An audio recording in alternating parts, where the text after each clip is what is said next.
আমরা আবারও ফিরে এসেছি উইথ ওয়ালটন আমাদের পণ্য। So finally Walton Primo RX8 is here. এই ফোনটা বর্তমান বাজারে খুব বেশি হাইপড, তার কারণ হচ্ছে ফোনটার ডিসপ্লেটা, কারণ এটাই হচ্ছে ওয়ালটনের প্রথম smartphone with single পাঞ্চল camera cut out. আচ্ছা, আমরা আজকে ভিডিওতে আপনার সাথে ওয়ালটন প্রিমো RX8 এই ফোনটাকে নিয়ে বিস্তারিতভাবে আলোচনা করব, জানার চেষ্টা করবো ফোনটা কী দামে বাজারে এসেছে এবং সেই দামে অ্যাকচুয়ালি হাইপ উঠবে কি না, মানে এই ফোনটা ভ্যালু ফর মানি স্মার্টফোন আর ভ্যালু ফর মানি স্মার্টফোন না, সব কিছু নিয়ে কথা বলবো।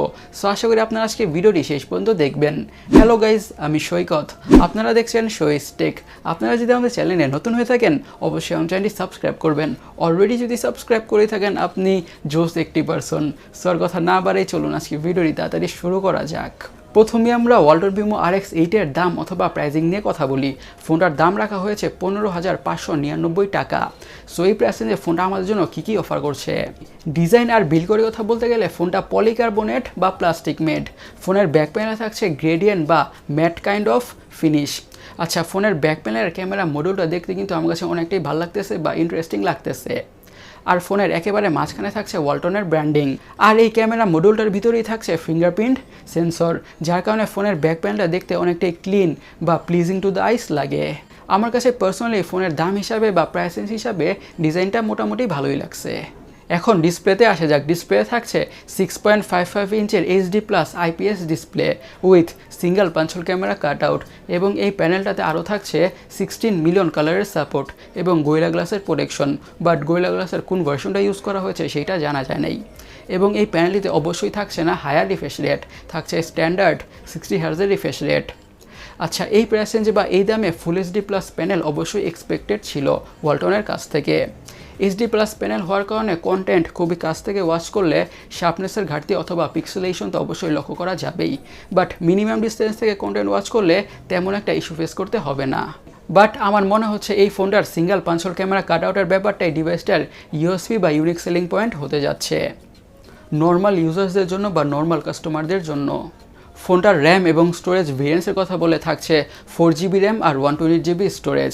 স্টোরেজ স্পিড হচ্ছে eMMC 5.1, আর SD কার্ডের মাধ্যমে স্টোরেজকে অবশ্যই বাড়ানোর সুবিধাও থাকছেই। আমার কাছে এই ফোনটার 128GB স্টোরেজের ভেরিয়েন্টের ব্যাপারটা অনেকটাই ভাল লাগছে, বাট ভাল লাগানি হলো এই ফোনের হার্ডটা বা চিপসেটটা, কারণ ফোনটাতে ইউজ করা হয়েছে মিডিয়াটেক Helio P22। এই প্রসেসরটি একটি 12 nanometre based octacore processor. Like seriously almost 16,000 টাকার প্রাইস রেঞ্জে মিডিয়াটেক Helio P22, ব্যাপারটা আমার একটুও ভাল লাগে নাই। এমন না যে এই প্রসেসরটা বা চিপসেটটা খারাপ আর এমন কিছু, এই চিপসেটটা মিডিয়াম টাইপের ইউজারদের জন্য বা রেগুলার টাইপের ইউজারদের জন্য ঠিকঠাকই আছে। যারা স্মার্টফোনটাকে খুব বেশি হেভি ইউজ করবেন না, মিডিয়ামভাবে ইউজ করবেন, ইমেলিং করবেন, হোয়াটসঅ্যাপিং করবেন, 2D গেমিং করবেন, সোশ্যাল মিডিয়া ব্রাউজিং করবেন বা মাল্টিটাস্কিং করবেন, এমন ধরনের কাস্টমারদের জন্য বা এমন ধরনের কনজিউমারদের জন্য স্মার্টফোনটা ঠিকঠাকই আছে। বাট এই ফোনটা অবশ্যই হেভি ইউজার্সদের জন্য ঠিক নাই। যারা ফোনটাতে খুব বেশি হেভি গেমিং করার চেষ্টা করবেন অথবা খুব বেশি মাল্টিটাস্কিং করার ট্রাই করবেন, তাদের জন্য এই ফোনটা অবশ্যই অবশ্যই অবশ্যই ঠিক নাই। তখন আপনার স্মার্টফোনটা থেকে ল্যাগ এবং হিকাবের ইস্যু অবশ্যই ফেস করবেন, সেটাতে কোনো সন্দেহ নাই। আপনি যদি হেভি ইউজার হয়ে থাকেন অথবা হেভি গেমার হয়ে থাকেন, এই ফোনের পারফরমেন্সটা অবশ্যই আপনাকে স্যাটিসফাই করবে না। অ্যাজ আই সেড, আপনি যদি হেভি ইউজার না হয়ে থাকেন, মিডিয়াম টাইপের ইউজার হয়ে থাকেন, তাহলে এই ফোনের পারফরমেন্সটা অবশ্যই আপনাকে স্যাটিসফাই করবে, তেমন একটা ইস্যু ফেস করতে হবে না। এখন ফোনটার সফটওয়্যারে আসা যাক। সফটওয়্যারে থাকছে ওয়ালটনের নিজস্ব screen on top of Android 10। আচ্ছা, এই ইউআইটা কিন্তু অনেকটাই কাস্টমাইজেবল এবং ফিচার প্যাকড একটা ইউআই। যারা অ্যান্ড্রয়েডের মধ্যে টুকটাক কাস্টমাইজেশন লাইক করেন তারা এই ইউআইটা অনেকটাই লাইক করবেন। এখন ফোনটার অপটিক্স বা ক্যামেরা নিয়ে কথা বলা যাক।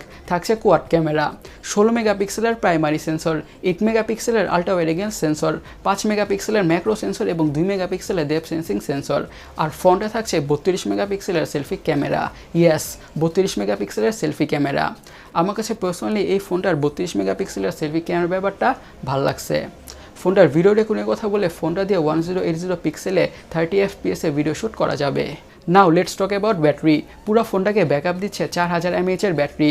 ফোনটাকে মিডিয়ামভাবে ইউজ করলে একদিনের ব্যাটারি ব্যাকআপ পাওয়া যেতেই পারে, বাট খুব বেশি হেভি ইউজ করলে একদিনের ব্যাটারি ব্যাকআপ নাও পাওয়া যেতে পারে। ফোনটার কালার ভেরিয়েন্টসের কথা বলে এসব কালারে পাওয়া যাবে। গাইস, আপনাদের কাছে ওয়ালটন প্রিমো RX8 ফোনটা কেমন লেগেছে অবশ্যই আমাদের কমেন্ট বক্সে কমেন্ট করে জানাবেন। আমার কথা বলে পার্সোনালি ফোনটার দাম হিসাবে বা প্রাইস হিসাবে জাস্ট ক্যামেরার ব্যাপারটা ছাড়া ওভারঅল একটা স্মার্টফোন হিসাবে তেমন একটা ইমপ্রেসিভ স্মার্টফোন লাগে নাই, বিশেষ করে প্রসেসরের ব্যাপারটা বা চিপসেটের ব্যাপারটা। আপনারা যদি ভালো পারফরমেন্স চান, টু বি স্পেসিফিক ভালো গেমিং পারফরমেন্স চান, আপনারা এই ফোনটাকে স্কিপ করে ইনফিনিক্সের স্মার্টফোন অথবা রিয়েলমির স্মার্টফোনগুলোকে দেখতে পারেন এর থেকে কম প্রাইস রেঞ্জে। বাট আপনারা যদি চান একটা গুড লুকিং, ভালো ক্যামেরাওয়ালা এবং মোটামুটি পারফর্মিং একটা স্মার্টফোন, আপনারা এই ফোনটাকেও দেখতে পারেন। গাইস, আজকের ভিডিওটা এই পর্যন্ত। এই ভিডিওটা যদি আপনাদের ভালো লেগে থাকে অবশ্যই ভিডিওতে একটি লাইক দিবেন। যদি ভালো না লেগে থাকে অবশ্যই আমাদের কমেন্ট বক্সে কমেন্ট করে জানাবেন কেন আমাদের ভিডিওটা আপনাদের ভালো লাগে নাই। আপনাদের সাথে পরের কোনো ইন্টারেস্টিং টেক রিলেটেড ভিডিওতে কথা হবে। আপনারা সবাই ভালো থাকুন, সুস্থ থাকুন। আল্লাহ হাফেজ।